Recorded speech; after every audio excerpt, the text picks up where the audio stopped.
எப்படி இருக்கீங்க? நான் சொன்னேன்லங்க இப்போ ஒரு சான்ஸ்ல பம்சுண்டு அப்படின்னு. அதுக்கப்புறமா இன்னொரு ஒரு சான்ஸ்ல சொல்லியிருப்பேன் 3L அப்படின்னு. இங்க நாங்க ரோட் சைடா வந்து உட்கார்ந்தாச்சுங்க இந்த மரங்களை பார்க்கவுமே.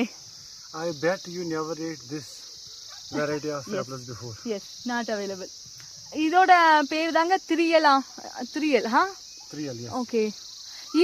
மாஸ்டர் வந்து என்ன சொல்லியிருப்பாங்க அப்படின்னா அந்த சான்ஸ்ல நம்ம நார்மலா வந்து டெலிஷியஸ் ஆப்பிள், கோல்டன் அந்த மாதிரி ஆப்பிள்லாம் வந்து சாப்பிடும்போது உடம்புக்கு வந்து கொஞ்சம் ஹீட்டை வந்து ஏற்படுத்துமா. ஆனா இந்த ஆப்பிள் வந்து நம்ம சாப்பிடும்போது உடம்பும் வந்து குளிர்ச்சியா இருக்குமாங்க.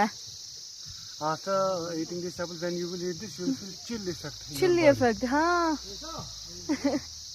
Well, this way I eating. நல்ல டேஸ்டா தாங்க இருக்கு, நல்ல ஸ்வீட்டா இருக்கு, அந்த புளிப்பு இதெல்லாம் இல்லாம நல்ல இனிப்பாவே இருக்கு. It's very tasty. நாங்க அப்படியே தான் சாப்பிடுறோம், லேசா வந்து கழுவிட்டு தொடச்சிட்டு சாப்பிட்டு இருக்கோம். தேங்க்ஸ் ஃபார் வாட்சிங்.